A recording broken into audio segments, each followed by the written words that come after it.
Hello viewers, আশা করি সবাই ভালো আছেন। আমিও ভালো আছি। আজকে রেসিপি নিয়ে এসেছি শিং মাছের ঝোল।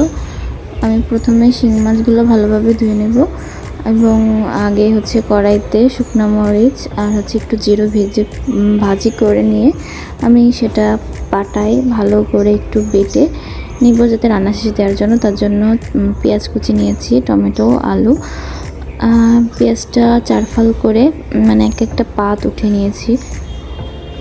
তো ফার্স্টে আমি শিং মাছগুলো ভালোভাবে লবণ হলুদ দিয়ে মাখিয়ে নিব যাতে প্রত্যেকটা মাছের গায়ে ভালোভাবে লবণ এবং হলুদটা লেগে যায়। তো আমি সেই জন্য ভালোভাবে হাত দিয়ে নাড়াচাড়া করে আমি মেখে নিচ্ছি।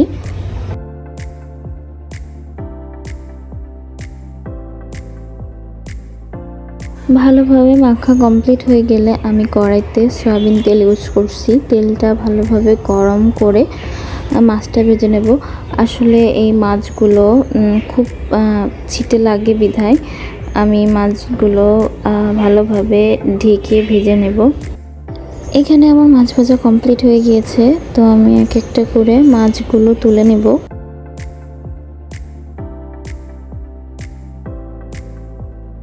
মাছ তোলা কমপ্লিট হয়ে গেলে ওই তেলে আমি আলু ভালোভাবে দিয়ে ভেজে নেব যাতে আলুগুলো পুড়ে না যায়, এবং লাল লাল করে ভেজে নিয়ে আলুটা এক সাইড করে তাতে আমি জিরে এবং শুকনো মরিচ একটা চিড়ে ফোড়ন দিয়ে একটু ভালোভাবে ভেজে দুটায় মিক্স করে নেব।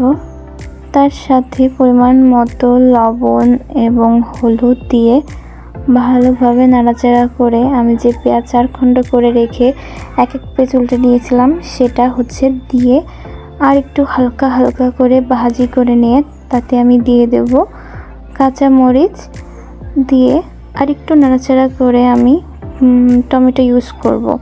তো আমি একটা ছোটো টমেটো নিয়েছিলাম 4 খণ্ড 5 খণ্ড মতো করে, এভাবে টমেটোটা গলে যাবে।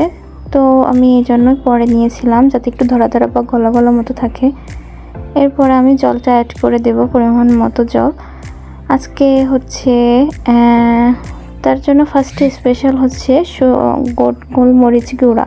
গোলমরিচের স্বাদ এতটাই যে যে কোনো ঝোলে দিলে তার স্বাদই অন্যরকম টেস্ট আসে। তো আজকে আমি রেসিপি বানাতে চাচ্ছি শিং মাছের ঝোল গোলমরিচের গোড়া দিয়ে। তো আমার কাছে গোড়া ছিল না বিধায় আমি পাটায় 2-3টা গোলমরিচ একটু বেটে নিয়েছিলাম। তো ঝোলটা ভালোভাবে ফোটানোর জন্য আমি ভালোভাবে জাল দিয়ে নিয়েছি। ঝোলটা ভালোভাবে যখন ফুটে গিয়েছে আমি মাছগুলো দিয়ে আর একটু জাল দিয়ে নিব ভালোভাবে। যে স্পেশাল গোলমরিচের বেটে নিয়েছিলাম সেই ঝোলটা দিয়ে দেব, দিয়ে ভালোভাবে নাড়াচাড়া দিয়ে দেব। আসলে গোলমরিচে খুব ঝাল, তো এই জন্য আমি 3-4টা ইউজ করছি, তার বেশি না। আর বেটে রাখা যে জিরা মশলাটা ছিল সেটাও দিয়ে ভালোভাবে জাল দিয়ে নামিয়ে নেব।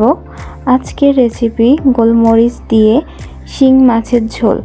যদি আপনাদের রেসিপিটা ভালো লেগে থাকে ট্রাই করতে পারেন। ধন্যবাদ সবাইকে।